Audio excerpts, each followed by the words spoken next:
నమస్తే, welcome to signal TV. ఈరోజు మనం ఇందిరా పార్క్ దగ్గర ఉన్నాము. ఇక్కడ టెక్ మహేంద్ర భావన గారు ఇక్కడ ఇందిరా పార్క్ దగ్గర హంగర్ స్ట్రైక్ చేస్తున్నారు. అసలు వాళ్ళ డిమాండ్స్ ఏంటి వాళ్ళని అడిగి తెలుసుకుందాం. నమస్తే భావన గారు. థ్యాంక్ యూ అండి. నమస్తే. ఇప్పుడు హంగర్ స్ట్రైక్ చేస్తున్నారు, మీ డిమాండ్స్ ఏంటి అసలు?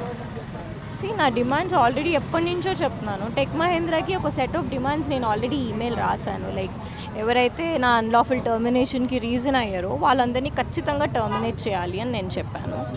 అండ్ సెకండ్ మోస్ట్ థింగ్ నేను వాళ్ళకి ఏం చెప్పానంటే, ఎవరితో అయితే నాతోనే కాకుండా కంపెనీలో ఉన్న చాలామంది అమ్మాయిలతో వాళ్ళు మిస్బిహేవ్ చేయడం, లేకపోతే వాష్రూమ్కి వెళ్తే చెప్పమని అడిగారు కదా, all of those women deserve a sorry అండి.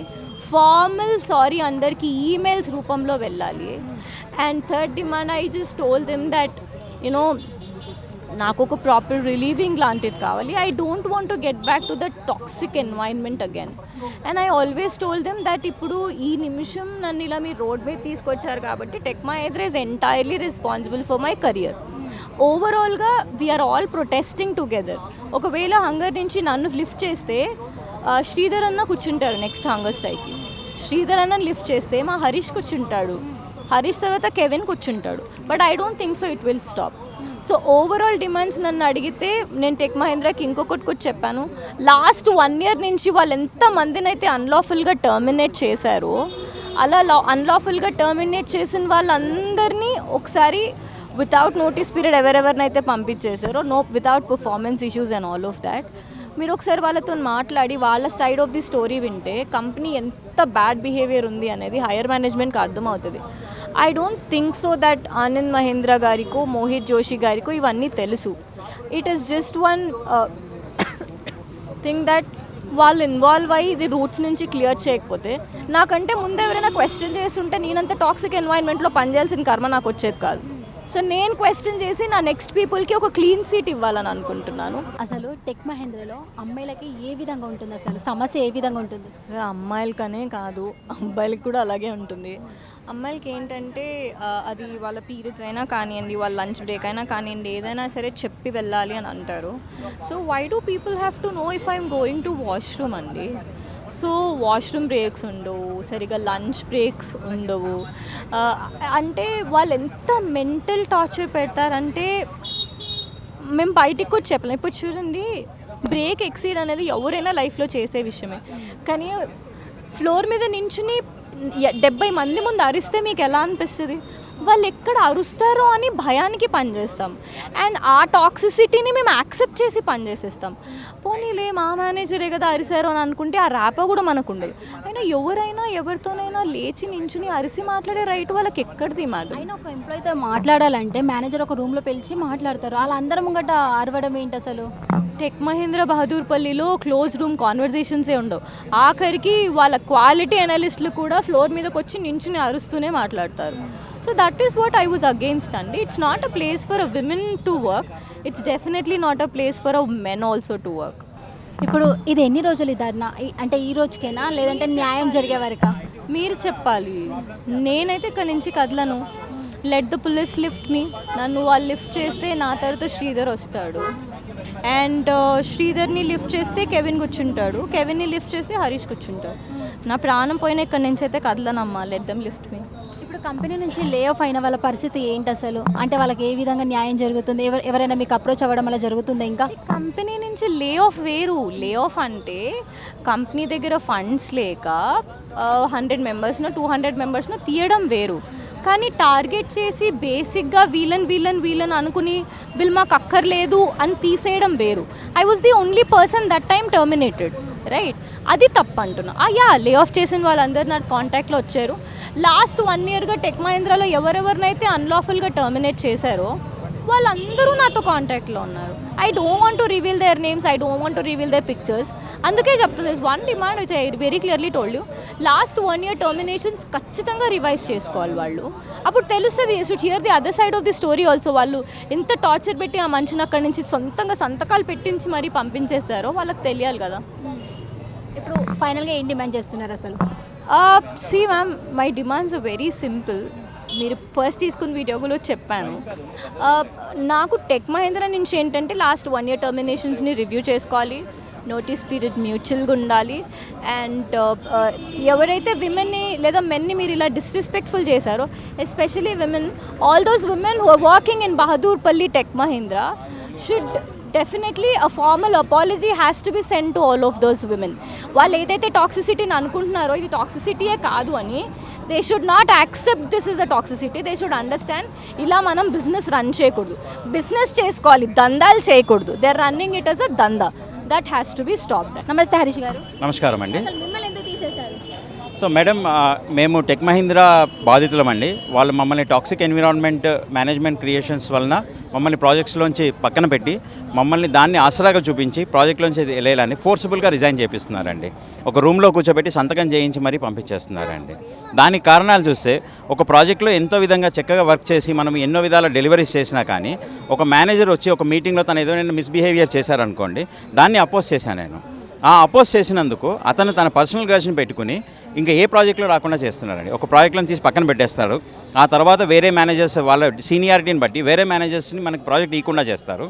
సో ఆయన కింద గ్రూప్గా అంటే ఏమంటారంటే, దీన్ని ఒక రకమైనటువంటి మన ఇండియన్ ఇండిపెండెన్స్ డే మనకి 80 years అయినా కానివ్వండి, కొలనైజేషన్ అని అంటారండి. Colonisation is a process where గుత్తకి ఎంప్లాయీస్ని తీసుకెళ్ళి ఒక చోట పెట్టి ఇంత జీతం ఇస్తాం, అలా చేపిస్తాం అన్నట్టుగా చేయించేవాళ్ళు. సో అదేవిధంగా ఇప్పుడు టెక్ మహీంద్రా ఒక బాండ్ పేపర్ మీద సంతకం పెట్టించుకుని మీకు 3 నెలల జీతం ఇస్తాము, లేదంటే మా ఇష్టం వచ్చినప్పుడు టర్మినేట్ చేసేస్తామన్న కండిషన్స్ని వాళ్ళ అపాయింట్మెంట్ లెటర్లో ఇస్తారండి. ఆ తర్వాత టర్మినేట్ చేసేటప్పుడు ఒక బాండ్ పేపర్ తీసుకొస్తారు, దాన్ని రూమ్లో కూర్చోబెడతారు. దాన్ని మీకు ఎటువంటి ప్రాజెక్టులు లేవు, ఇలా మేమేం చేయలేకపోతున్నాం అన్న విధంగా చేసి మీరు రిజైన్ చేయకపోతే మేము మిమ్మల్ని టర్మినేట్ చేస్తామని బెదిరించి, మనకి బ్లాక్అవుట్ చేస్తామని, ఎటువంటి జాబ్స్ రాకుండా చేస్తామని రూమ్లో కూర్చోబెట్టి బెదిరించి. ఎందుకంటే ఒక కామన్ ఎంప్లాయీ ఇప్పుడు ఉన్నటువంటి బ్యాక్గ్రౌండ్ వెరిఫికేషన్ సిస్టమ్స్ వలన మనకి ఎటువంటి జాబ్స్ రాకుండా చేస్తారండి. బెదిరింపులు అన్నారు కదా, ఎలాంటి బెదిరింపులు ఉంటాయి? ఇప్పుడు అదే చెప్పా కదండి. ఇప్పుడు నేను ఒక కంపెనీ జాయిన్ అయ్యి ఇంకో కంపెనీ చేంజ్ అవ్వాలనుకోండి, దాంట్లో బ్యాక్గ్రౌండ్ వెరిఫికేషన్ ప్రాసెస్ జరుగుతుందండి. ఆ బ్యాక్గ్రౌండ్ వెరిఫికేషన్ ప్రాసెస్ వాళ్ళు వచ్చినప్పుడు ఈ పర్సన్ చాలా మిస్బిహేవ్ చేస్తూ వర్క్ చేస్తారని చెప్పారనుకోండి, కొత్త కంపెనీ వాళ్ళు తీసుకోరు కదండి. సో అలాంటి ఫీడ్బ్యాక్స్ ఇస్తున్నట్టుగా బెదిరిస్తారండి. లేదా మీ టర్మినేషన్ లెటర్లో ఏదో ఒక టాక్సిక్ బిహేవియర్ అని చెప్పి అలాంటిది ఇస్తామన్నట్టుగా బెదిరిస్తారండి. సో మనం దానికి భయపడి ఎట్లేదైనా కొంతమంది రిజైన్ చేస్తారండి. అలా చాలామంది నా చుట్టుపక్కలే చాలామంది రిజైన్ చేసి వెళ్ళిపోయారండి. ఈ భావన గారు చెప్పినట్టు గత సంవత్సరంలో ఇలాంటి అనెథికల్ బిజినెస్ ప్రాక్టీసెస్ అంటే కొంతమందికి ప్రాజెక్ట్స్ లేక తీసేయడం వేరే పాయింట్ అండి. నా అంతటి నేను కొన్ని ఇంటర్వ్యూలు ఇచ్చి ప్రాజెక్ట్ తెచ్చుకున్నా కానీ దాన్ని ఎలకేట్ చేయకుండా, లేదు మాకు టాప్ మేనేజ్మెంట్ అప్రూవల్ ఇవ్వట్లేదు మీ ప్రాజెక్ట్లోకి రావాలంటే అన్నటువంటి సాకుతోటి వాళ్ళు తీసేస్తున్నారండి. హెచ్సిఎల్ టెక్ నుంచి కూడా ఒక బాధితుడు ఉన్నాడు, తన పేరు రమేష్. అసలు వాళ్ళ సమస్య ఏంటి, వాళ్ళని ఎందుకు తొలగించారో తెలుసుకుందాము. రమేష్ గారు, అసలు మీ జాబ్ ఎందుకు పోయింది? నాకు మేనేజ్మెంట్ తోటి కొన్ని విభేదాలు వచ్చాయి. అయితే వాళ్ళు రిజైన్ చేయమన్నారు. చేయమంటే నేను చేయనంటే వాళ్ళు బుల్లింగ్ చేయించారనమాట. హెవీ బుల్లింగ్, టీమ్మేట్స్ తోటి ఇన్సల్ట్ చెప్పేయడం.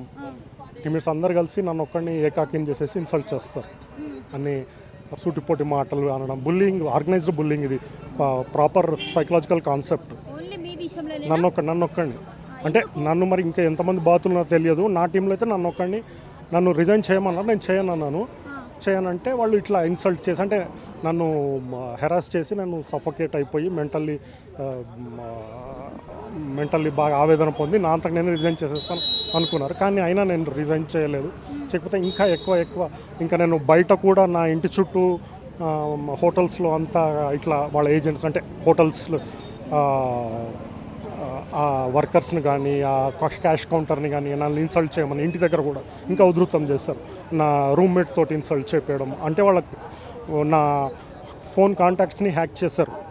హ్యాక్ చేసి దాంట్లో కాంటాక్ట్స్ తీసుకొని వాళ్ళందరికీ కూడా రిలేటివ్స్, ఫ్రెండ్స్ కూడా నా గురించి రూమర్ స్ప్రెడ్ చేశారు. ఎందుకంటే ఇవి 2 reasons ఉన్నాయన్నమాట. 2 reasons ఏంటంటే, రేపు పొద్దున నేను పబ్లిక్గా వాళ్ళ అరాచకాలు బయట పెడితే నన్ను ఎవరు నమ్మకూడదు. నన్ను ముందే ఇన్సల్ట్ చేసేసి నా ఇమేజ్ని దెబ్బతీసేస్తే జనాలు ఎవరు నమ్మరు. అదొక 1 reason.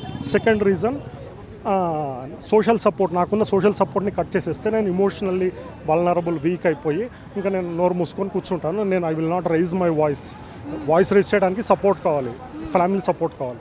ఆ ఫ్యామిలీ సపోర్ట్ని బ్రేక్ చేస్తే వీడు మెంటల్గా డౌన్ అయిపోతాడు, ఎమోషనల్గా డౌన్ అయిపోతాడు. These are the 2 reasons why they have done this. So అంటే నా జాబ్ లాస్ అన్నది సెకండరీ థింగ్. నాకు మెయిన్ నా రిలేషన్స్, రెప్యుటేషన్ డ్యామేజ్ చేశారు.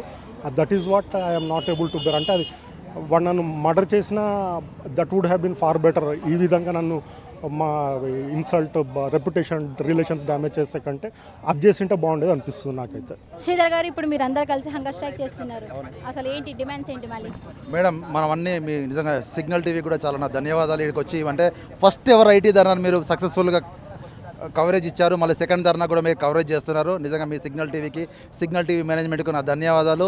మేడం మొట్టమొదటి మనం చాలాసార్లు మాట్లాడుకున్నాం, అంటే దేశంలోనే మొట్టమొదటిసారిగా ఐటీ ఎంప్లాయీను ఒక ధర్నా చౌక్లో మేమందరం కూడా ఐటీ ఏసీలకు అలవాటు పడి ఏసీలో ఉండి ఈరోజు మన స్వాతంత్రోద్యమంలో బ్రిటిష్ వారి పైకి ఎట్లా స్వాతంత్ర ఉద్యమకారులు వచ్చారో మేము ఇలా కార్పొరేట్ ఉద్యమకారులు మేము బయటకు వచ్చాము. మా డిమాండ్స్ మేడం ఒకటి నేను చెప్తున్నా ఏంటంటే, మీరు ఎంప్లాయీస్ను గౌరవించడం నేర్చుకోండి.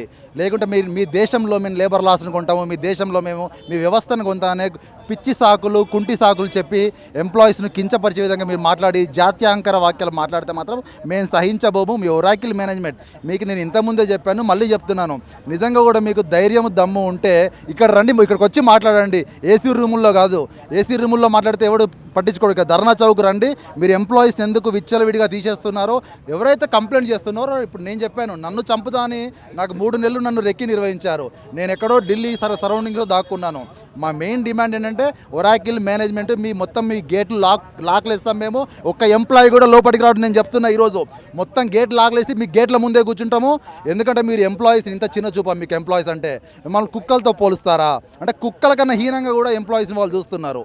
ఇంకోటి ఏంటంటే నేనేం చెప్తున్నానంటే, పని గంటలు అనేది 8 గంటలు, పోనీ 9 గంటలు, కానీ 14 గంటలు, 16 గంటలు, 20 గంటలు, ఎవడైనా చనిపోతే కూడా లీవ్కు వెళ్ళలేని పరిస్థితి మాది. ఒక టాయిలెట్కు, ఒక వాష్రూమ్కి వెళ్ళాలన్నా కానీ 10 నిమిషాలు 5 నిమిషాలు, టాయిలెట్కు వాష్రూమ్కు బ్రేక్ అయింది మేడం అంటే ఒక 10 నిమిషాలు ఎక్కువ పట్టొచ్చు. అంటే ఇలాంటి మీరు క్రూరమైన వ్యవస్థ ఈ కార్పొరేట్ చేస్తుంది.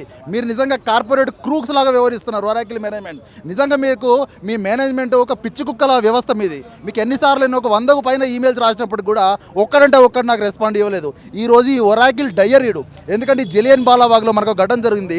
డయర్ అనే వ్యక్తి కొన్ని వేల లక్షలాది మందిని చంపాడు. ఈ ఒరాకిల్ డయర్ ల్యారీ ఎలిసన్ అనే వ్యక్తి ఈరోజు ఆల్మోస్ట్ ఒక 60,000 కుటుంబాలను రోడ్డుకి ఇచ్చాడు. వీనికి గవర్నమెంట్ ఎందుకు ఇచ్చింది? వీనికి గవర్నమెంట్ ఏమి ఇచ్చింది? అరే ఉద్యోగాలు ఇవ్వరా, మీకు ల్యాండ్ ఫ్రీగా ఇస్తాము, మీకు నీళ్లు ఫ్రీగా ఇస్తాం, కరెంటు ఫ్రీగా ఇస్తాను ఎంఓఈ రాసుకొని ఈ కార్పొరేట్ కోబ్రాస్ వీళ్ళు ఏం చేస్తున్నారు? ఎంప్లాయీస్ను విచ్చలవిడిగా తీసేసి ఎవడైతే కంప్లైంట్ చేస్తాడో వాళ్ళని చంపుతాను భయపడిస్తాడో వీడు.